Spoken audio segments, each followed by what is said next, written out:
Olá! Na aula de hoje vamos falar sobre entropia e a segunda lei da termodinâmica. Na simulação, temos uma locomotiva, a qual foi de extrema importância, principalmente durante a Revolução Industrial. A locomotiva é uma máquina térmica e foi projetada a partir de conhecimentos relacionados ao conteúdo da aula de hoje.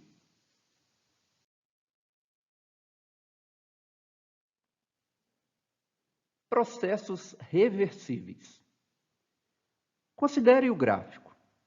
Chamamos de processos reversíveis as transformações que podem ocorrer em ambos os sentidos, do estado inicial A para o estado final B, passando pelos estados intermediários 1, 2, 3, 4 e 5 e retornar para o estado inicial A, passando pelos mesmos estados intermediários, sem deixar vestígios no sistema ou no meio externo. Para construir um gráfico como representado acima, considere a representação ao lado. O gás ele é liberado do estado A até um estado B, passando por vários estados intermediários. E como o gás sofre uma expansão, o trabalho realizado pelo gás na expansão é um trabalho positivo. Para que o sistema retorne a seu estado inicial, devemos aplicar uma força sobre o sistema, de cima para baixo, como mostra a representação, comprimindo. Isto significa que o trabalho é realizado sobre o sistema, portanto, negativo. Como a pressão exercida sobre o êmbolo é maior na compressão do que na expansão, o trabalho fornecido ao gás nesse retorno é maior do que o obtido no processo inicial. Isto significa que para que a energia interna do gás retorne a seu estado inicial, ainda teremos que retirar calor do gás. Dessa maneira, o sistema retornou ao seu estado inicial, mas o meio mudou, pois foi necessário fornecer trabalho ao gás para fazer o êmbolo descer. E, além disso, ceder calor ao meio. Portanto, essa transformação inicial é uma transformação irreversível, pois não pode ser invertida sem deixar vestígios no meio externo.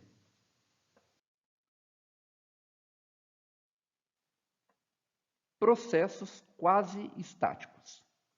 Processos quase estáticos ou processos reversíveis são processos pelos quais o gás ele é levado de um estado inicial para um estado final muito lentamente, onde cada ponto intermediário o sistema também esteja em equilíbrio.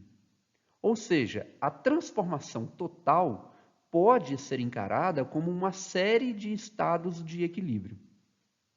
A transformação AB, mostrada no gráfico, com estados intermediários 1, 2, 3, 4 e 5, será reversível se durante a transformação inversa, BA, o gás passar pelos estados intermediários 5, 4, 3, 2, 1, nessa ordem, trocando uma quantidade de calor Q' igual a menos Q e sendo o trabalho realizado W' igual a menos W, onde Q e W são o calor e o trabalho, respectivamente, quando o gás é levado de A para B.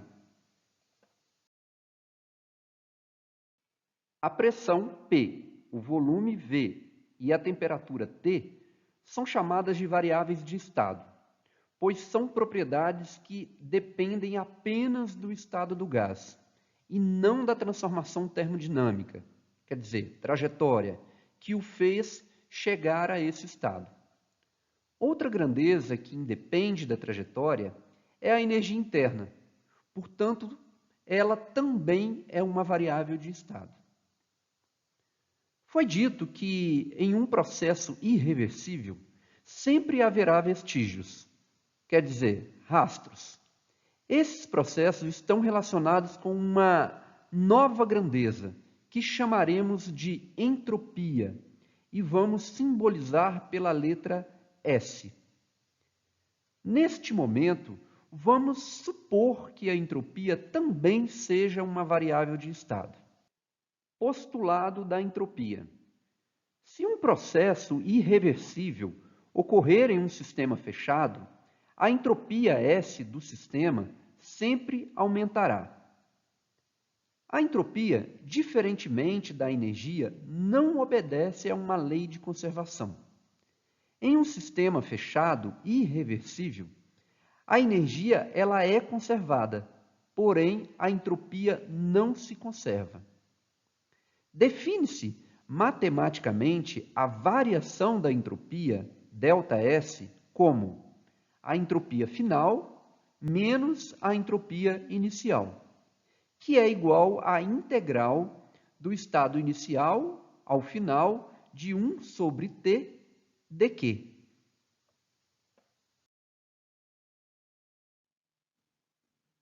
Vamos agora determinar uma expressão para a variação da entropia, ΔS, para um caso bem particular, a expansão livre. Ao sofrer uma expansão livre, temperatura, pressão e volume variam de forma imprevisível. Portanto, não podemos escrever uma relação entre o calor Q e a temperatura T, que nos permita resolver a expressão integral para determinar a variação da entropia. Porém, se a entropia é uma variável de estado, a variação da entropia dependerá somente dos estados final e inicial. Portanto, não depende da trajetória. Isto significa que o processo irreversível da expansão livre pode ser substituído por um processo reversível, que liga os mesmos estados. E, nesse caso, podemos obter uma expressão entre Q e T e resolver a integral para determinar a variação da entropia, a qual será a mesma que na expansão livre. Na expansão livre, a temperatura inicial, Ti, é igual à temperatura final, Tf, que chamaremos de T, pois a variação da energia interna é igual a zero. Como a variação da entropia independe da trajetória, então podemos escolher um processo isotérmico, reversível, que ligue os estados inicial e final para determinar a variação da entropia.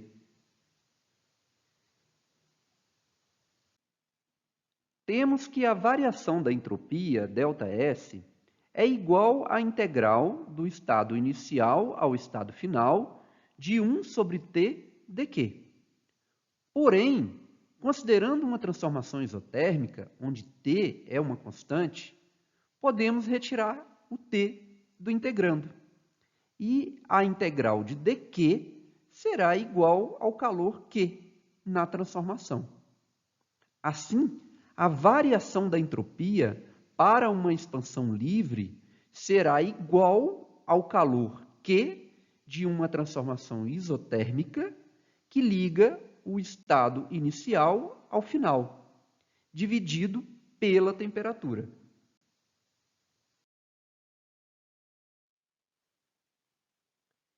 De acordo com a primeira lei da termodinâmica, o calor Q é igual ao trabalho W mais a variação da energia interna, ΔE. Assim, para manter a temperatura constante durante a expansão reversível, energia deve ser transferida para o sistema na forma de calor. Ou seja, o Q deve ser positivo, já que a variação da energia interna é igual a zero em uma isotérmica e o trabalho é maior do que zero numa expansão. Portanto, em uma expansão livre, que é um processo irreversível, a variação da entropia deve ser maior do que zero. Conclusão. Para determinar a variação da entropia em um processo irreversível que ocorre em um sistema fechado, substituímos esse processo por um outro processo reversível, que ligue os mesmos estados inicial e final, e calculamos a variação da entropia para esse processo reversível, utilizando a definição de ΔS. A entropia como função de estado. Se o processo é reversível, podemos escrever a primeira lei da termodinâmica na forma diferencial, para cada alteração infinitesimal de estado. Da seguinte forma: dE é igual a dQ menos dW. Isolando dQ, teremos que dQ é igual a dE mais dW. Porém, dE é igual a NCV dt. Então, teremos que dQ é igual a NCV dt mais PdV. CV é o calor molar a volume constante.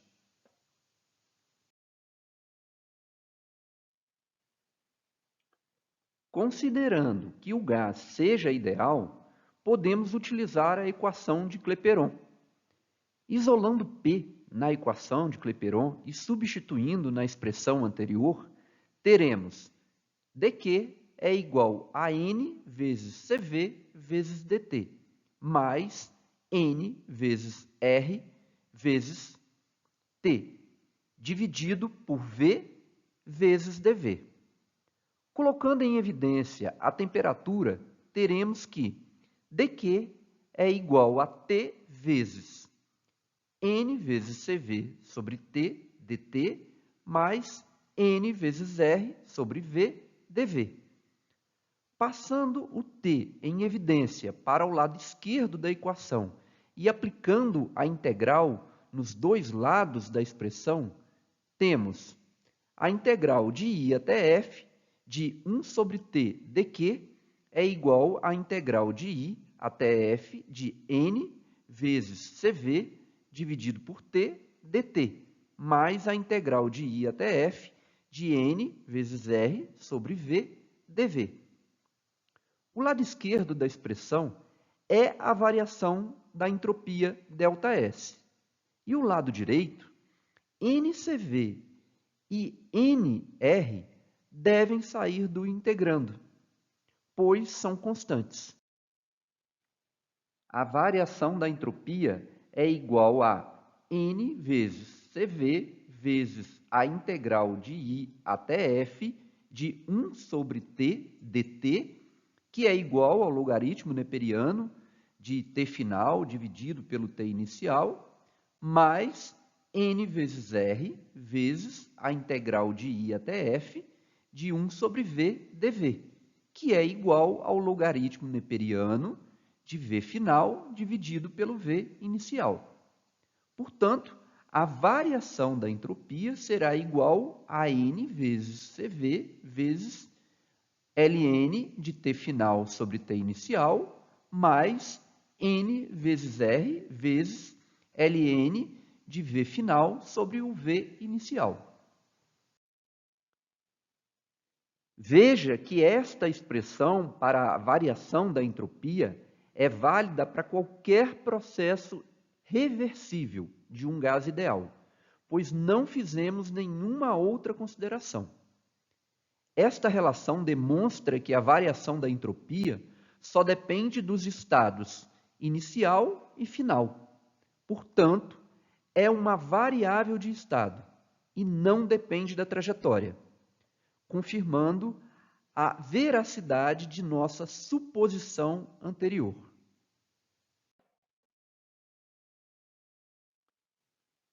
Máquinas térmicas, o ciclo de Carnot. Chamamos de máquina térmica qualquer dispositivo que extrai energia de uma fonte quente e realiza trabalho útil. O ciclo de Carnot de uma máquina térmica é realizado com um gás ideal, contido em um cilindro provido de um pistão. Utiliza-se 2 reservatórios térmicos, um quente, com maior temperatura, que chamaremos de TQ, e outro frio, com menor temperatura, que chamaremos de TF. O ciclo de Carnot de uma máquina térmica que utiliza um gás ideal está representado na figura. Todos os processos efetuados com a máquina térmica de Carnot são processos reversíveis. Perceba que a máquina térmica de Carnot retira calor de uma fonte quente, utiliza parte desse calor para realizar um trabalho e libera, rejeita o calor restante para uma fonte fria.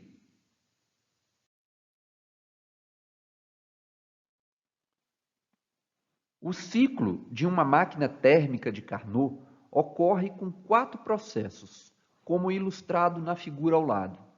Vamos analisar cada processo detalhadamente. Etapa 1 é um processo que leva o gás de um estado A até um estado B. Primeiramente, coloca-se o cilindro sobre um reservatório de alta temperatura, estando o gás no estado A. Permite-se que o gás se expanda vagarosamente de A até B, mantendo a temperatura constante. Portanto, esse processo é isotérmico. Isto significa que a variação da energia interna de A até B é igual a zero. E o calor Q de AB, que vamos simbolizar simplesmente por QQ, é absorvido do reservatório quente pelo gás. E de acordo com a primeira lei da termodinâmica, o trabalho WAB é igual ao QQ, que é positivo, pois provém do calor adicionado ao sistema. Etapa B, processo que leva o gás do estado B até o estado C. Isola-se o cilindro do reservatório quente, estando o gás no estado B. Permite-se que o gás se expanda vagarosamente do estado B ao C. Este processo é adiabático, pois o gás foi isolado. Portanto, o Q de B até C é igual a zero.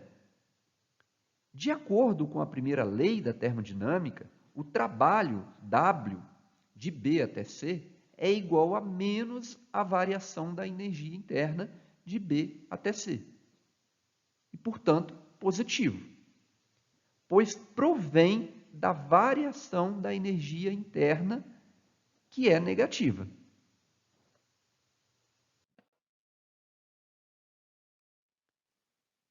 Etapa 3. O gás é levado do estado C até o estado D. Coloca-se o cilindro no reservatório a baixa temperatura, estando o gás no estado C.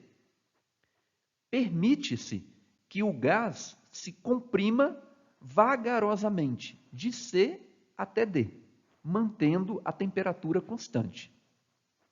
Este processo é isotérmico, portanto, a variação da energia interna de C até D é igual a zero. E o calor Q de C até D, que vamos simbolizar por QF, ele é cedido ao reservatório frio pelo gás. E de acordo com a primeira lei da termodinâmica, o trabalho W de C até D é igual ao Q frio, que é negativo, pois provém do calor cedido para a fonte fria. Etapa 4. o gás ele é levado do estado D de volta ao estado A. Isola-se o cilindro do reservatório frio, estando o gás no estado D. Permite-se que o gás se comprima vagarosamente de D até A. Este processo é adiabático, pois o gás foi isolado. Portanto, o Q de D até A é igual a zero. E de acordo com a primeira lei da termodinâmica, o trabalho W de D até A é igual a menos a variação da energia interna de D até A. E, portanto, negativo, pois provém da variação da energia interna de D até A, que é maior que zero. Perceba que em uma máquina térmica de Carnot, o ciclo é no sentido horário, portanto, o trabalho total é positivo.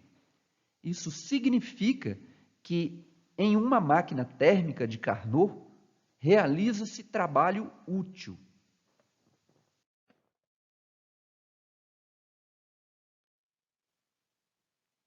Eficiência de uma máquina térmica de Carnot.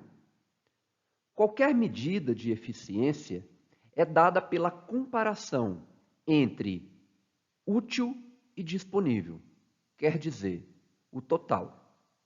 Mas para qualquer máquina térmica, a energia útil é o trabalho total e a energia disponível é o calor Q, fornecido pela fonte quente. O módulo deve ser utilizado para garantir que a eficiência seja um número positivo. Esta relação pode ser utilizada para qualquer máquina térmica, seja de Carnot ou não. Podemos obter uma expressão para a medida de eficiência em função das temperaturas dos reservatórios quente e frio para a máquina térmica de Carnot. Essa escolha ela é feita devido à facilidade que se tem para medir a temperatura.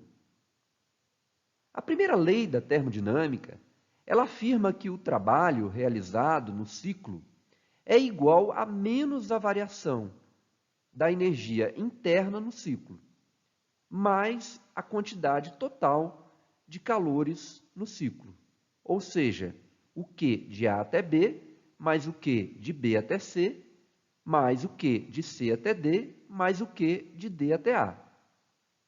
Porém, em um ciclo, a variação da energia interna é zero. E sendo um ciclo de Carnot, os calores Q de B até C e Q de D até A são iguais a zero, pois foram obtidos a partir de processos adiabáticos. Deve-se lembrar que o Q de A até B chamamos de Q quente e o Q de C até D chamamos de Q frio. Portanto, a eficiência será igual ao módulo da soma de Q quente mais Q frio dividido por Q quente. Sabendo que o Q quente é positivo e o Q frio é negativo, para garantir a igualdade e poder realizar uma simplificação, podemos colocar o Q quente superior em módulo e o Q frio também, porém acompanhado de um sinal negativo. Agora podemos realizar uma simplificação do módulo de Q quente superior e o módulo de Q quente inferior, obtendo que a eficiência é igual a 1 menos a divisão do módulo de Q frio pelo módulo de Q quente. Vimos que a entropia é uma variável de estado. Portanto, em um ciclo, para processos reversíveis, a variação da entropia deve ser zero. E como a variação da entropia depende de que haja troca de calor, então podemos dizer que a variação da entropia no ciclo é igual à variação da entropia devido ao calor da fonte quente, mais a variação da entropia devido ao calor da fonte fria. Mas o calor absorvido das fontes quente e fria ocorreram a temperaturas constantes. Portanto, como já discutido anteriormente, para uma transformação isotérmica, a variação da entropia é dada pela divisão do calor Q pela temperatura T no processo. Assim, a variação da entropia no ciclo será igual ao Q quente sobre a temperatura do reservatório quente, mais o Q frio sobre a temperatura do reservatório frio.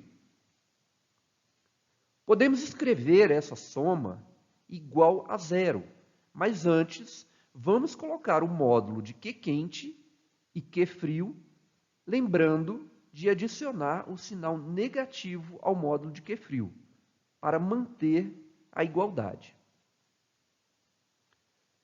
Passando o módulo de Q frio sobre T frio para o outro lado da equação e depois invertendo as posições dos módulos de Q quente e T frio e isolando o módulo de Q frio sobre o módulo de Q quente, teremos o módulo de Q frio sobre o módulo de Q quente é igual à temperatura do reservatório frio sobre a temperatura do reservatório quente.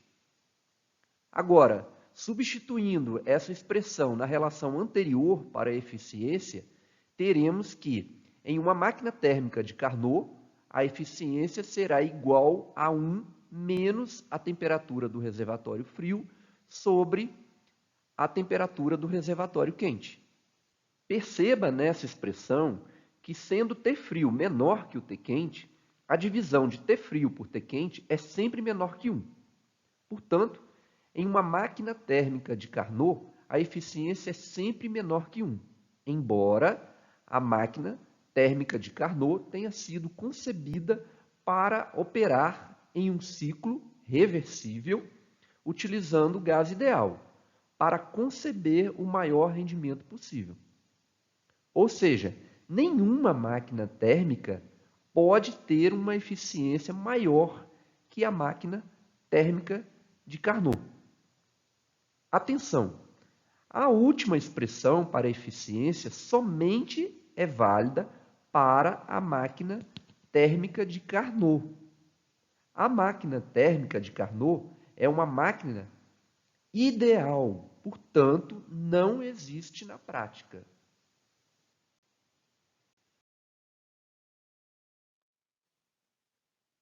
Máquinas frigoríficas ou refrigeradores.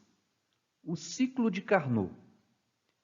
Uma máquina frigorífica, ou também chamada de refrigerador, é qualquer dispositivo que utiliza trabalho para transferir energia da fonte fria para a fonte quente. O ciclo de Carnot de uma máquina frigorífica, ele tem um funcionamento inverso de uma máquina térmica de Carnot. A figura abaixo mostra uma máquina frigorífica de Carnot. Como o calor flui espontaneamente de uma fonte de maior temperatura para uma fonte de menor temperatura, para realizar o processo no sentido oposto, é necessário que a máquina frigorífica receba energia na forma de trabalho de uma fonte externa para funcionar.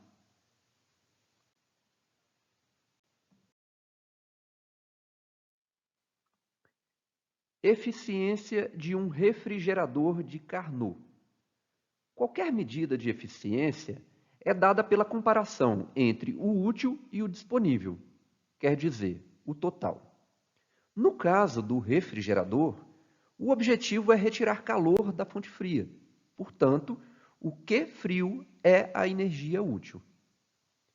Já a energia disponível, quer dizer, o total para o seu funcionamento, será o trabalho recebido W.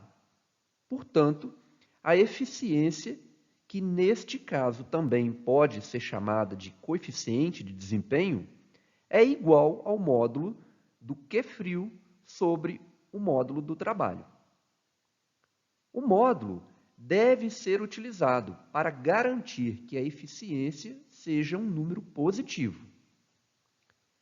Esta relação ela pode ser utilizada para qualquer refrigerador, seja de Carnot ou não. Podemos obter uma expressão para a medida de eficiência em função das temperaturas dos reservatórios quente e frio para o refrigerador de Carnot. Essa escolha é feita devido à facilidade que se tem para medir temperatura. A partir de agora, devemos ter o mesmo raciocínio que na máquina térmica de Carnot. A partir da primeira lei da termodinâmica, podemos escrever que o trabalho W do ciclo é igual a menos a variação da energia interna no ciclo, mais o calor total do ciclo, que é igual a QAB mais QBC mais QCD mais QDA. Porém, o QBC e o QDA são iguais a zero, pois os processos foram adiabáticos. Devemos também lembrar que a variação da energia interna em um ciclo é igual a zero. O Q de A até B é o calor enviado para a fonte quente, e o Q de D até A é o calor absorvido da fonte fria. Assim, a eficiência será igual ao módulo do Q frio dividido pelo módulo da soma de Q quente mais Q frio. Para simplificar a expressão, devemos escrever o módulo da soma de Q quente mais Q frio como a diferença dos módulos de Q quente e Q frio. Lembre-se que o Q quente e o Q frio têm sinais opostos, pois um está entrando e o outro saindo. Mas o Q quente é maior do que o Q frio. Vimos isso na máquina térmica de Carnot. Dividindo a parte superior e inferior do lado direito pelo módulo de Q frio, teremos que a eficiência é igual a 1 dividido pela diferença dos módulos de Q quente e Q frio, dividido pelo módulo de Q frio. Fazendo a simplificação pelo módulo de Q frio, teremos que a eficiência será igual a 1 dividido pelo módulo de Q quente sobre o módulo de Q frio menos 1. Mas, como já demonstrado para uma máquina térmica de Carnot, o módulo de Q frio dividido pelo módulo de Q quente é igual à temperatura do reservatório frio sobre a temperatura do reservatório quente. Fazendo essa substituição na equação anterior e manipulando a expressão, teremos que o coeficiente de desempenho barra eficiência de um refrigerador de Carnot é igual à razão entre a temperatura da fonte fria dividido pela diferença das temperaturas entre as fontes quente e fria. Lembre-se que essa relação somente se aplica a um refrigerador de Carnot.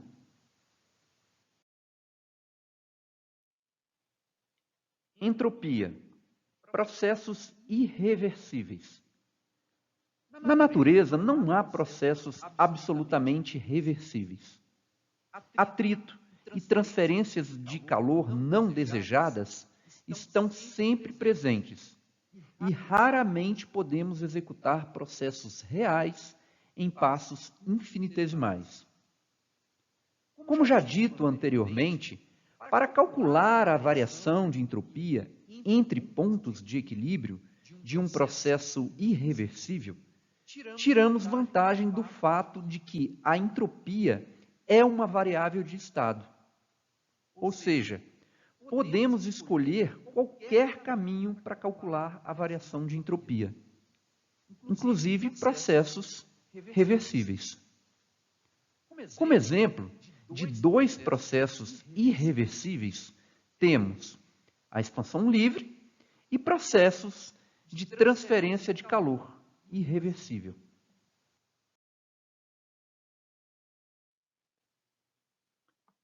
Como determinar a variação da entropia para um processo irreversível de uma expansão livre? Considere que um gás ideal ele é liberado de forma que o seu volume dobre de valor, dilatando-se em um espaço vazio.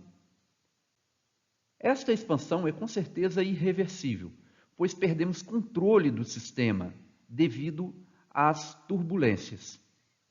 Portanto, há uma diferença de entropia no sistema.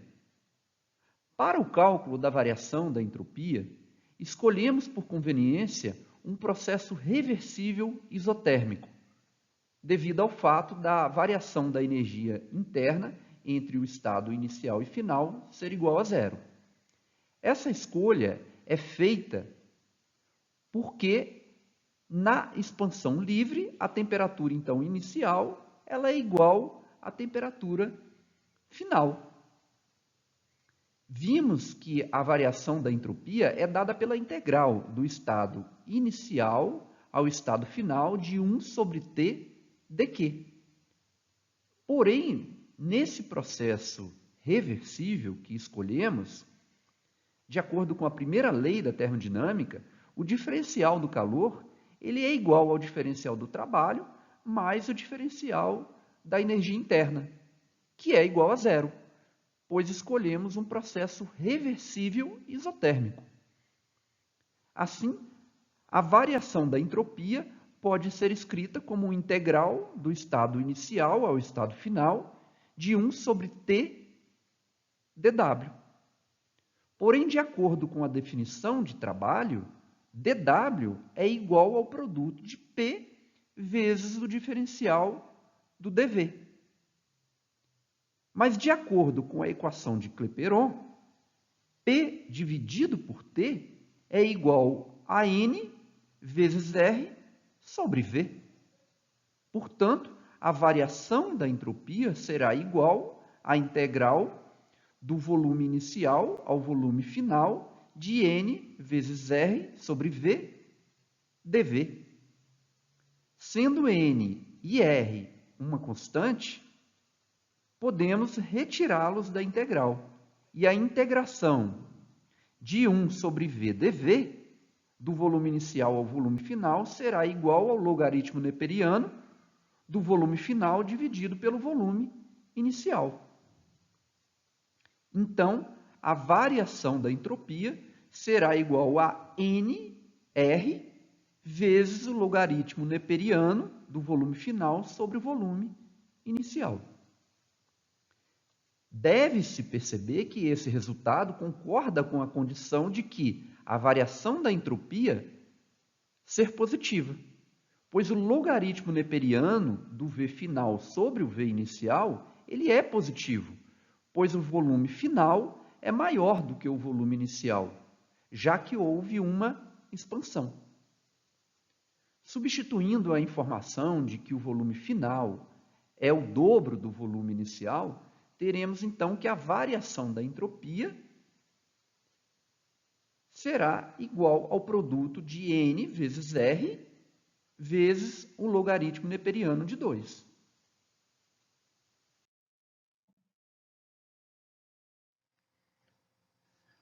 Como determinar a variação da entropia para o processo de transferência de calor irreversível? Considere que dois blocos idênticos estão inicialmente isolados, um com temperatura inicial TID, T inicial do lado direito, menor do que a temperatura TIE do lado esquerdo, inicial, como mostra a figura.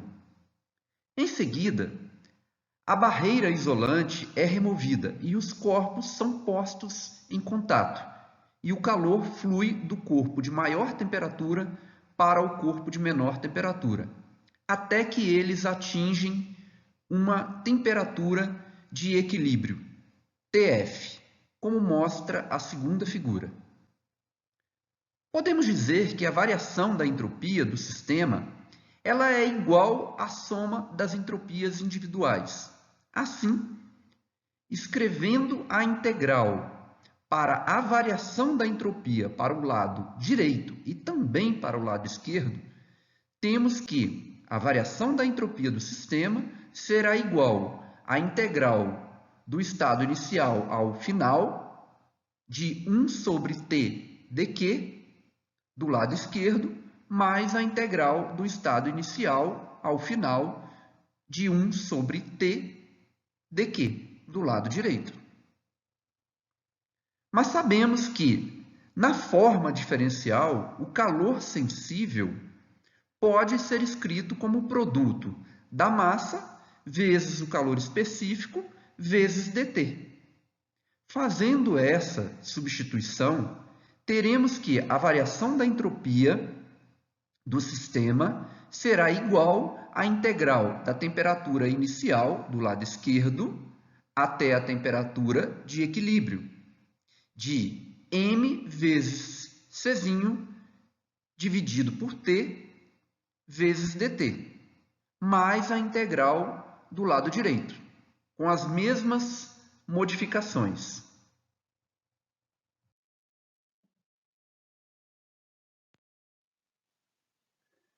Sendo o produto de m vezes c uma constante, podemos retirá-los da integral e colocar em evidência, e realizar a integração de 1 sobre t dt, obtendo a variação da entropia do sistema é igual ao produto da massa vezes o calor específico vezes a soma do logaritmo neperiano do t final dividido pelo t inicial do lado esquerdo, mais o logaritmo neperiano da temperatura final dividido pela temperatura inicial do lado direito.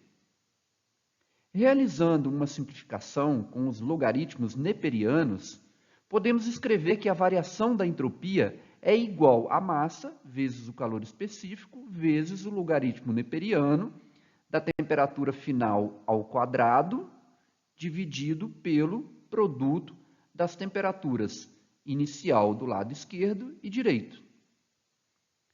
Pelo princípio fundamental das trocas de calor, a soma dos calores trocados deve ser igual a zero. Portanto, a quantidade de calor do objeto do lado esquerdo mais a quantidade de calor do objeto do lado direito deve ser igual a zero. Mas sabemos que Q é igual a massa vezes o calor específico vezes a variação de temperatura. Assim, a massa do corpo do lado esquerdo vezes o calor específico vezes a variação de temperatura dele, mais a massa do corpo do lado direito vezes o calor específico vezes a variação de temperatura dele é igual a zero. Porém, as massas e os calores específicos dos dois corpos são iguais e podem ser simplificados. Isolando a temperatura final, encontraremos que a temperatura final é igual à soma das temperaturas iniciais do lado direito e esquerdo dos corpos dividido por 2. Substituindo esse resultado na expressão da variação da entropia do sistema obtida anteriormente, teremos que a variação da entropia será igual à massa vezes o calor específico vezes o logaritmo neperiano da divisão da soma das temperaturas iniciais dividida por 2 ao quadrado pelo produto das temperaturas iniciais.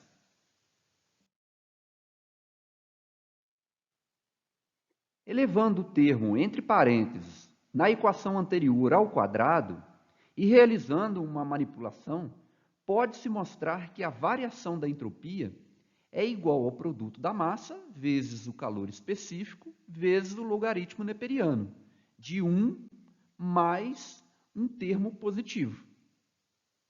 Essa manipulação ela foi necessária para que pudéssemos concluir que a variação da entropia do sistema é maior que zero, pois a quantidade entre colchete ela é maior que 1. Com estas duas situações, podemos reforçar o enunciado da segunda lei da termodinâmica. Se um processo ocorrer em um sistema fechado, a entropia do sistema aumenta para processos irreversíveis e permanece constante para processos reversíveis. Portanto, a entropia nunca diminui. Assim, a variação da entropia ela sempre será igual ou maior que zero. Encerramos aqui mais um conteúdo de física. Bons estudos e até a próxima.